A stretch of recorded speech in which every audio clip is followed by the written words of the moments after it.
Aniya na ang mga dagkong balita sa Balitang Bisdak karong Martes. Duha ka lalaking rider patay sa managlahing disgrasya sa karsada sa Cebu City ug Talisay City. Seguridad sa mga eskwelahan sa Cebu ug Bohol gipahugtan. Second ug third floor sa usa ka school building sa Babag 1 Elementary School dili una ipagamit. Ug mga volunteer o force multiplier sa Cebu City nga gipaubos sa emergency response training andam na nga moresponde sa kalamidad.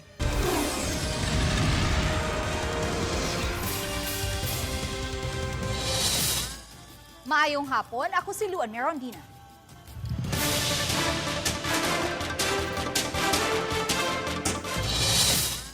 Duha ang namatay sa managlahing aksidente sa karsada sa dakbayan sa Sugbo ug sa dakbayan sa Talisay na naglambigit sa motorsiklo ug SUV.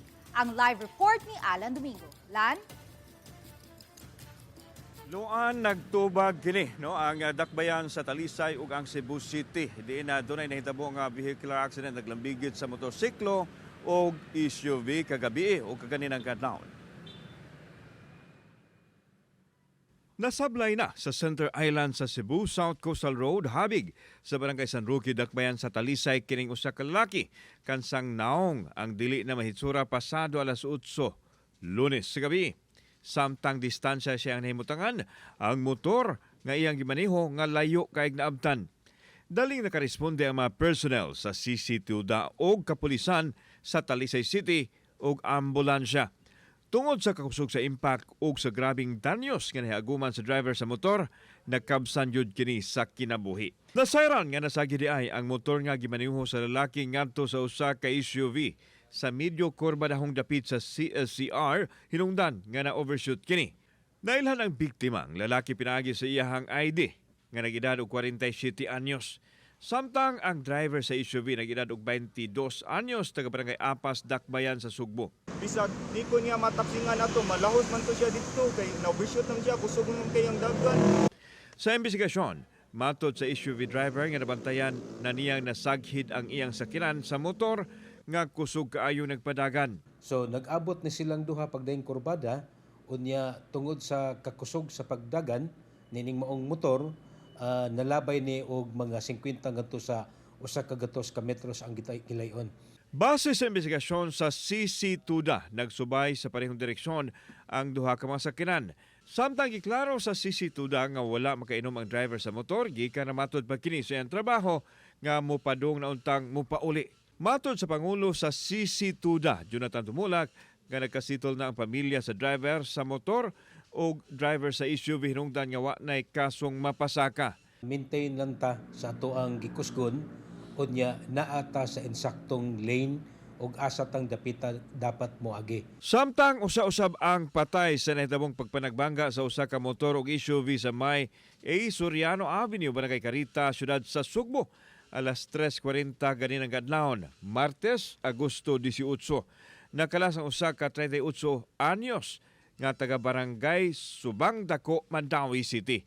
Gikabangga nini ang SUV gipaniho ni alias Vin, 33 anyos, minyo nagpuyo usab sa Barangay Bangkal, Lapu-Lapu City. Sa investigasyon sa Traffic Enforcement Unit sa Cebu City Police, ang SUV nagsubay sa A. Soriano Avenue pa southbound nga direksyon padong sa General Maximum Avenue, samtang ang motorsiklo nagbiyahe sa opposite nga direksyon, northbound padong. Ang motorsiklo nga giingong walay headlight, kusog ang dagan ug kalit matod pa nga ni swerve sa lane sa SUV. Niresulta kini nga nag-head-on collision o nagbangga ang motor ug ang SUV. Nakalas ang driver sa motor, samtang ang driver sa SUV gikustudiya sa kapulisan. Luan, balikan nato ang kining Cebu South Coastal Road habig sa Talisay City. Matod ni Joy Tumulak nga ika-17 na ni ka mga motor or aksidenteng nahitabo diha o niya naglambigit sa mga motorsiklo. Mas taas kini itandi sa mga nakalabayng tuig. Busa pahimangno sa atong mga otoridad nga kinahanglan magmatngon sa pagmaniho sa mga sakyanan aron malikayan ang inyo niini nga aksidente sa kadalanan. Luan. Daghang salamat, Alan Domingo. Mupahigayon og active shooter drill ang kagamhanan sa dakbayan sa Talisay sa mga pampublikong eskwelahan. Samtang gilibkas na sa mayor sa lungsod sa Dumanhog ang pagban sa cellphone sud sa mga tunghaan subay sa shooting incident sa usa ka pribadong tunghaan sa Zamboanga City. Ang report ni Femari Dumabo.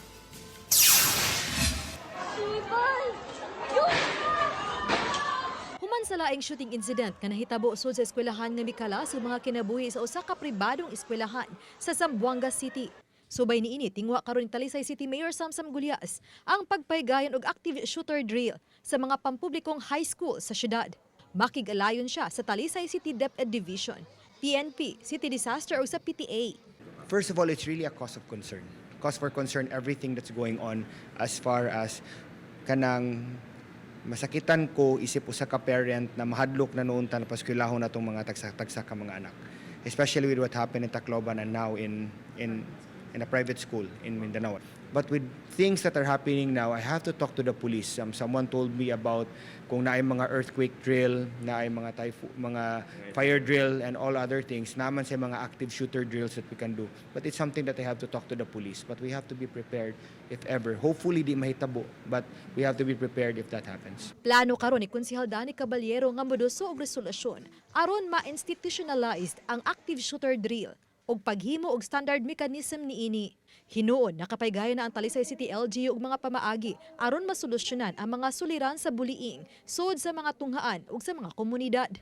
Lakip niini nakaapod-apod daw usab sa kapin sa usa ka gatos ka mga metal detector alang sa mga public school.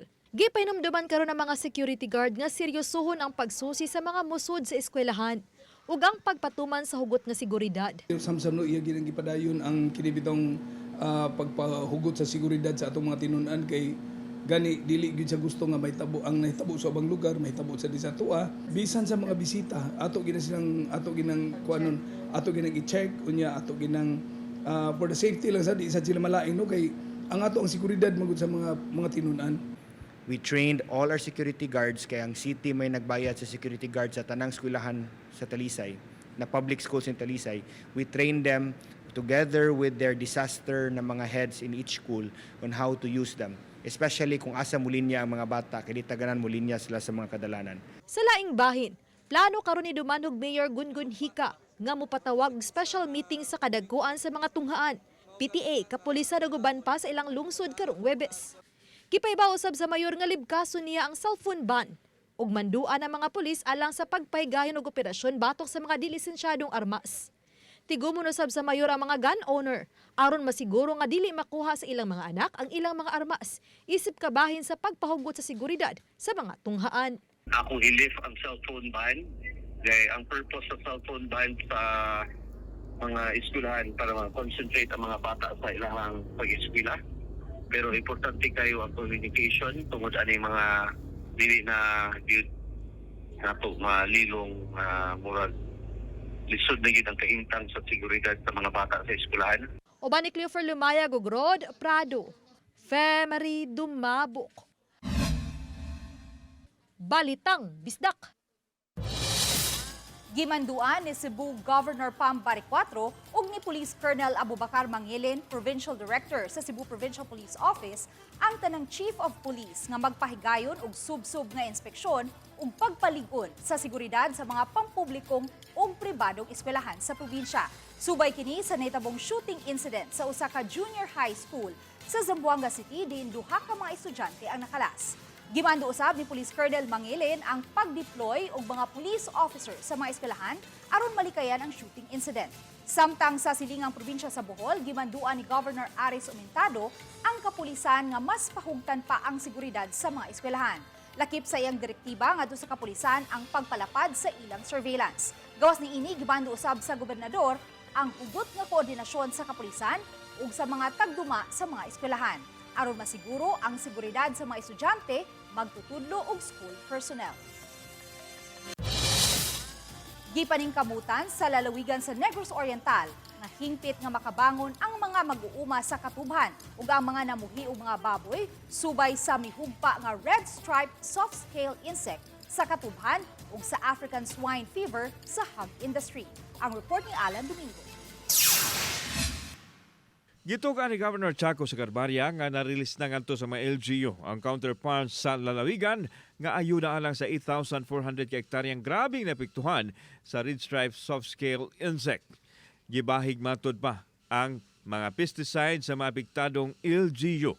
Depende kung unsa ang gidakon sa danyos nga namugna sa RSSI. Moabot sa kapin 16,000 ka hektaryang katubhan ang gihugpaan sa peste sa tubo. So if we double the 8,000 hectares, kaya kay nato 16,000 hectares for the province of Negros Oriental. So if mag-due diligence lang ato ang mga farmers, we can really fight the RSSI. Gidugang sa gobernador nga nakahatag na usab og ayudang pinansyal ang DSWD ngadto sa 1,000 ka mga mag-uuma sa Mabinay sa kantidad nga tag 10,000 pesos ug aduna pay uban nga mga LGU nga nahatagan og cash aid. Itong Domingo, another batch of 1,000, so that makes 20 million. And I believe they are going sa igsi-igsis mga LGUs. Samtang nagpadayon ang containment sa African Swine Fever or ASF. Giulagway sa gobernador nga dako kaayo ang epekto sa mga hog raiser sa ASF. Murag mas paspas ang gitawag natong pag-monitoring and containment. Although daghan gyapong naigo, but it was not as bad as before. Kauban si Clover Lumayag, ako si Alan Domingo. Balitang Bisdak. Unsafe o dili luwas ang second floor o third floor sa 4-story 12-classroom school building sa Babagwan Elementary School base sa resulta sa gihimong rebound hammer test sa mga structural engineer sa DPWH Cebu 6th Engineering District niadtong milabayng Biyernes. Kahinumduman, gipabakantihan o gikordon ang naasoy school building niadtong August 12. Human nakasinati og pagtayog og vibration ang mga estudyante ug magtutudlo nga nag-okupar sa naasoy mga classrooms. Sa text message nga gipada sa Information Officer sa DPWH Cebu 6th Engineering District, nakitaan og dagkong mga likik ang slabs sa second ug third floor. Nakig-alayo na usab ang DPWH ngadto sa kontraktor sa naasoy school building aron kini mapaayom-ayom ug mapalig-on ang mga apektadong slabs. Limited access alang sa mga authorized personnel ang gitugot sa DPWH alang sa ubang area sa nahisgutang school building. Apan higpit nga gidid-an ang mga estudyante nga makasulod. Gisugdan pagpabarog ang 4-story 12-classroom school building sa Babagwan Elementary School niadtong February 2017 ug na-turn over ngadto sa DepEd Lapu-Lapu pagka 2018. 21.7 billion pesos ang gahin sa pagpabarog ni ining maong edipisyo. Traffic situation takaron mga kapuso diha sa May Gorordo Avenue habig sa Barangay Lahong. Niining mga orasa, anam-anam na ang build-up sa mga sakyanan dihang dapita ilabi na kay duol kini sa duha ka mga eskwelahan. Ang mga sakyanan nga anaa padungkan na sa direksyon sa Escarrio ug sa pier area. Samtang ang anaa sa tuo sa inyong mga screen mao kana ang direksyon padung sa Salinas Drive ug Veterans Drive ingon man sa IT Park. Dugang pang mga balita sa pagbalik sa Balitang Bisdak.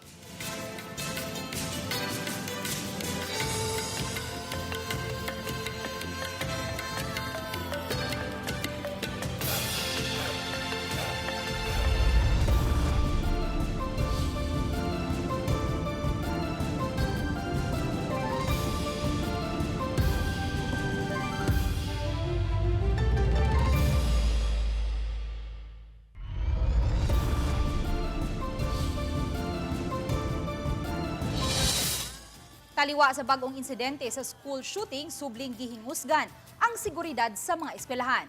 Sama sa Mandaue City, dunay monitoring system sab nga gipatuman ang kapulisan sa eskwelahan sa syudad. Ang detalye ni Nico Sereno. Sa command center sa Mandaue City Police Office, na-establishar na ang ilang school monitoring system. Didto makita ang sitwasyon sa lain-laing mga private ug public schools sa syudad. Sagad sa mga cameras, gimuntar dapit sa entrance sa campus. Kundi nang kuha, maobserbahan sa kapulisan nga naka-duty sa headquarters. Mga usa ka buwan na sukad na muntar kini nga sistema. Pamaagi sa pagsigurong luwas ang mga eskwelahan. Sa Mandaue City, dunay 89 ka mga eskwelahan sa tanang school levels, mapribado o pampubliko man. Giauhag sa MCPO ang tanang schools, maka-provide sila og cellphone para ning maong katuyuan. Dili lang aron makaobserbar ang PNP sa eskwelahan apan magamit sab aron dunay direct contact ang taga-eskwelahan ngadto sa PNP kung dunay emergency. We encourage all schools to have cameras, no? Zoom cameras na nakahook sa ato ang command center so that matabangan na sila mabantayan. Even if walay klase, natay mga kamera sa schools. Nakaset up lang so that natay mata sa area. Gipasalig sa MCPO ang padayon nga deployment sa mga pulis sa mga eskwelahan. Dunay mga police admin personnel nga gawa sa ilang duty sa headquarters, dunay pipila ka oras usab kada adlaw nga ma-deploy sa mga eskwelahan. Gawas pa kini sa mga mobile personnel nga magpatrolya o mag-roving sa mga eskwelahan mismo. Ang beat patrolling, ang scheduling sa beat patrollers ay nakaangkla sa kung ano sa ang mugawas ang estudyante. So magtinabangay sila mo daghan ang pulis sa atong mga schools. Nico Sereno, Balitang Bisdak. Ubos ang turnout sa unang semana sa paglusad sa Measles Rubella Supplemental Immunization Activity sa Lapu-Lapu City Health. Subay niini City Health Officer na nawagan ngadto sa mga ginikanan nga pabakunahan gayud ang ilang mga anak batok tipdas ug tipdas sa hangin tungod sa mga natalang kaso sa dakbayan. Ani ang detalye.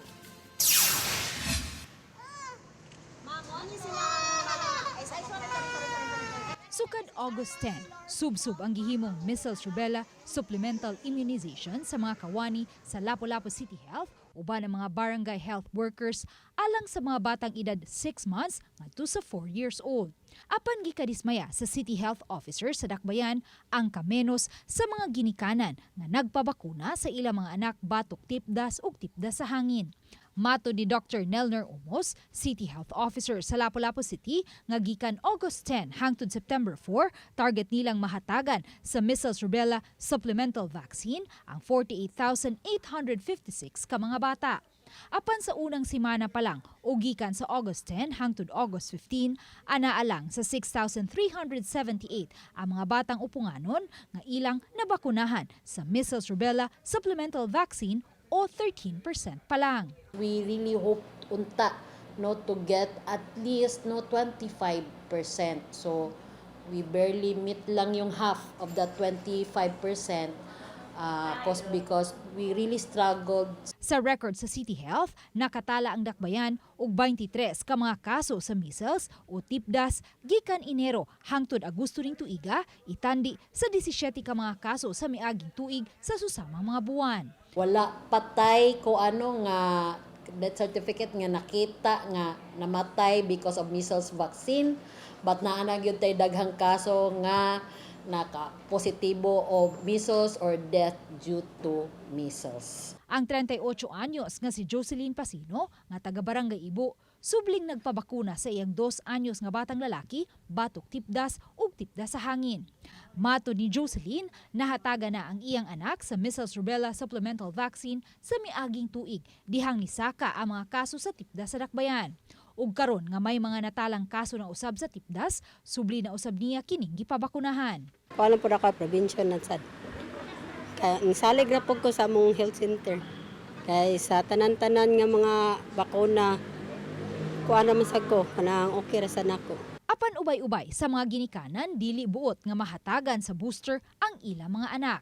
Kinibisan pa man kung nag-house to house na ang mga vaccinators ug mga BHW aron pagkumbinser sa mga ginikanan. Awan man ko kay okay ra man ang vaccination para kuan sa mga bata panglawas, pero akong kuan gyud kayo fully vaccination magina sila gud na kuan ang booster na gikas pag kuanan nila pagkatawhan to gina sila nakakuan kuan okay naman sila wala man say problema. Yung ato ang gitawag nga fully immunized children, so kaduha siya makadawat og kanang measles. Una sa 9 months and then tigka 1-year-old niya in which MMR na, so labot na ang rubella. Ang rubella kay sa 1-year-old na siya nga kung sa routine immunization, but in cases like karon nga tag-as kaayo ta og kanang kaso ni nakit-an nga ni saka na pod, we could do supplemental kana immunization. Uban ni Marlon Malgazo, Luan Narondina, Balitang Bisdak.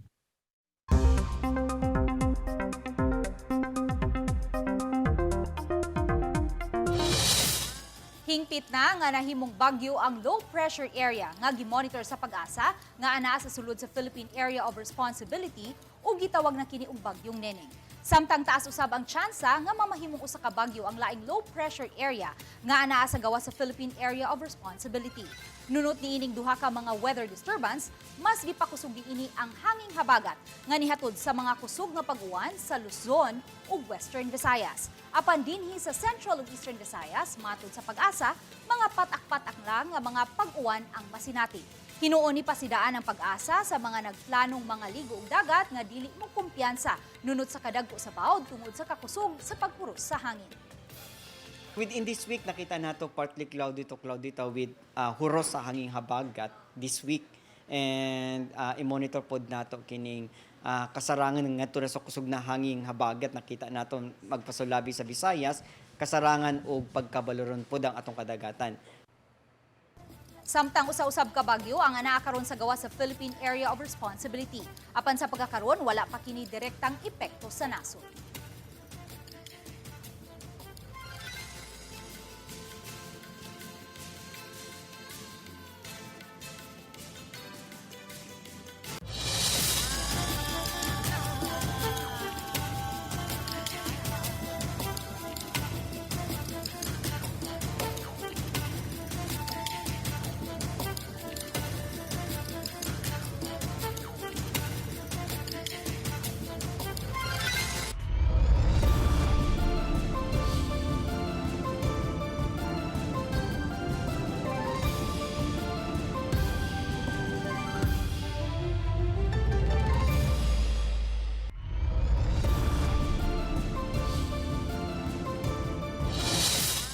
Gikatakdang iuli sa Bayawan City sa Negros Oriental ang patayng lawas sa estudyante nga nahug sa usa sa mga edipisyo sa usa ka universidad sa Manila. Wala pa hinuy tataong petsa kun kanusa iuli. Sa iyang yutang natawhan ang patayng lawas sa 18 anyos nga babaeng basketball player nga si Queenie Merle Villanueva. Si Villanueva gikatahong nahug gikan sa 10th floor sa De La Salle University sa kauluhan niadtong August 13. Karong adlaw Martes ang katapusang adlaw sa haya ni Queenie sa Sampaloc Room sa Manila Memorial Park, Sucat, Parañaque. Matod sa kabanay niini, ang pamilya sa dalaga mihangi usab og pagtahod sa tagtungod ug likayan ang pagsabwag og sayop nga mga balita kalabot sa nahitabo kang Queenie.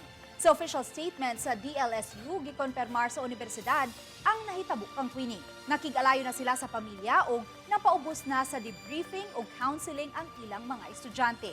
Ug isip pagtahod sa hingtungdang pamilya, nanawagan ng eskwelahan sa publiko ug pagsabot sa privacy nga gipangayo sa pamilya. Si Queenie, usa sa mga delegado sa Negros Island Region alang sa Palarong Pambansa 2026 sa natad sa basketball. Naluwas ang usa ka Amerikanong sailor human maunlod ang iyang sailing katamaran sa dagat nga sakop sa Inabanga, Bohol. Nahitabo ang insidente kagahapon sa hapon. Matod ni Inabanga Mayor Dexter Ancla, nakadawat siya og tawag gikan sa iyang kaila sa Cebu. Kinsa nangayo og tabang aron maluwas si Adrian Bellic, American national nga naglawig gikan sa Ilocos Region. Naunlod ang gisakyang katamaran sa Langyaw tungod sa kusog nga hangin ug bawd. Sa abag sa Philippine Coast Guard, nakit-an si Bellic sa dagat nga sakop sa Hitafe. Ana-ana sa luwas nga kahimtang si Bellic kinsa padayong giatiman sa PCG Hitafe. Nagpasalamat si Mayor Ancla sa tanang nitabang.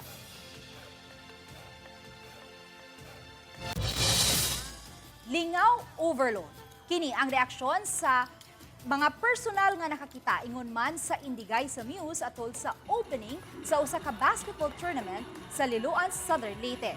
Usa sa contestants ang nakakuha sa atensyon sa tanan tungod sa iyang pasiaw ug pakwela nga dance performance.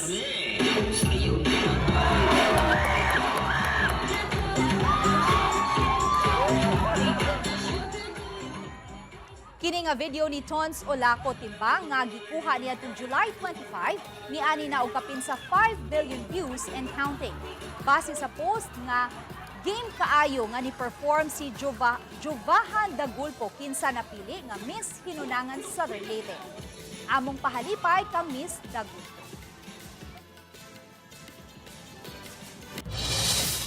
Napunan ang mga drug-cleared barangays sa Mandaue City ug ning higayuna ang Barangay Luok ang nadugang sa lista.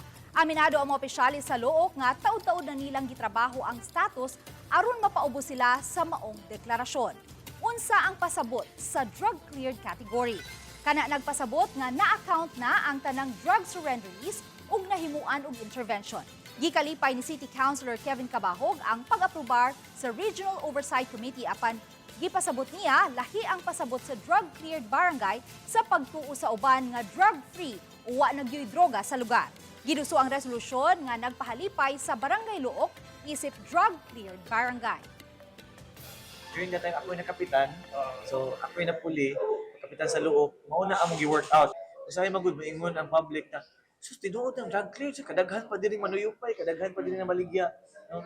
Lahi ang drug-free o drug-clear barangay. Isuporta ta sa programa no, sa to become a drug-free barangay. No?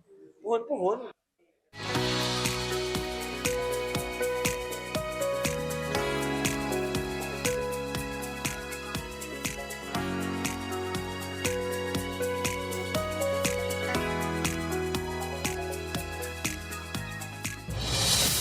Usa ka organisasyon nga naglangkob sa mga force multiplier ang nagpahigayon og emergency response training.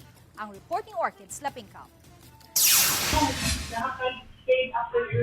Unsa kaha kung ang usa ka ordinaryong adlaw kalit lang ang maigo ang kusog nga linog. Umuabot ang bagyo nga dunay baha ug landslide. Sa ingon niini nga mga higayon, usa ka butang ang mahimong makaluwas og kinabuhi. Mao ang kaandam. Ang Pilipinas usa sa mga nasod sa kalibutan nga kanunay nga atubangon ug nagkadaiyang natural calamities sama sa bagyo, linog, baha ug landslide. Mao nga usa ka organisasyon ang nagpahigayon og emergency response training aron maandam ang mga partisipante nga naglangkob sa mga volunteers og force multipliers sa hustong pagtubag kung adunay mahitabo nga kalamidad. Usa sa pinakaimportante nga bahin sa training mo ang first aid, CPR ug bandaging. Dinhi makato ng mga partisipante unsaon pagtabang sa usa ka tawo nga nasamdan, unsaon paghatag og basic medical assistance ug unsaon pagpabiling kalmado sa panahon sa emerhensiya. Ma-realize nato ni ang emergency response training kay tungod ang mandate ni chairman sa Dr. Miguel Lopez, atong former president, is to strengthen our response, emergency response team kay para once nga nakita sa kalsada, makakita taga-aksidente, makaresponde ang atong mga partners anytime.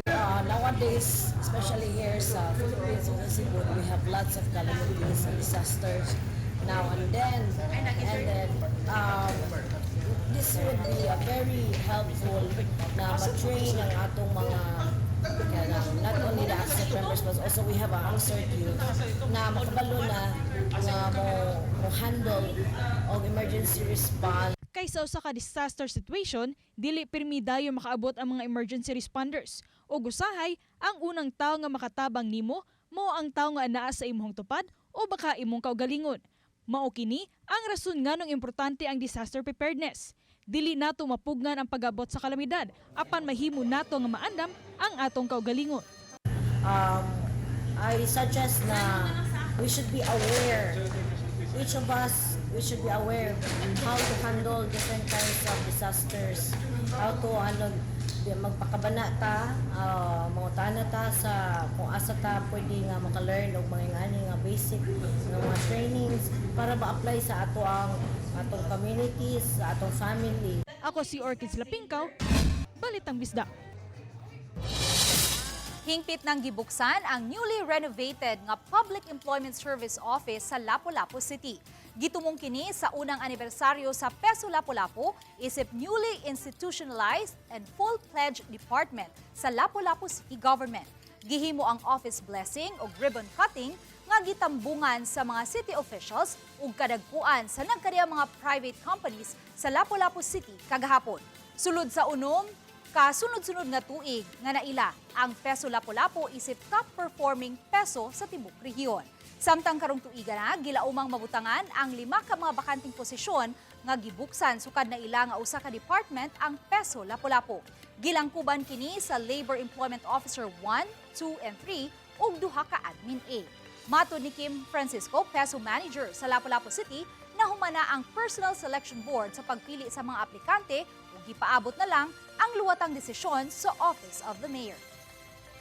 Initially, nanami abogado nga aplikante, so probably mo ito'y mapilian, then another professional, and then probably, hopefully, ang ato mga job order o mga casual ma-promoted to occupy certain positions sa ato ang peso.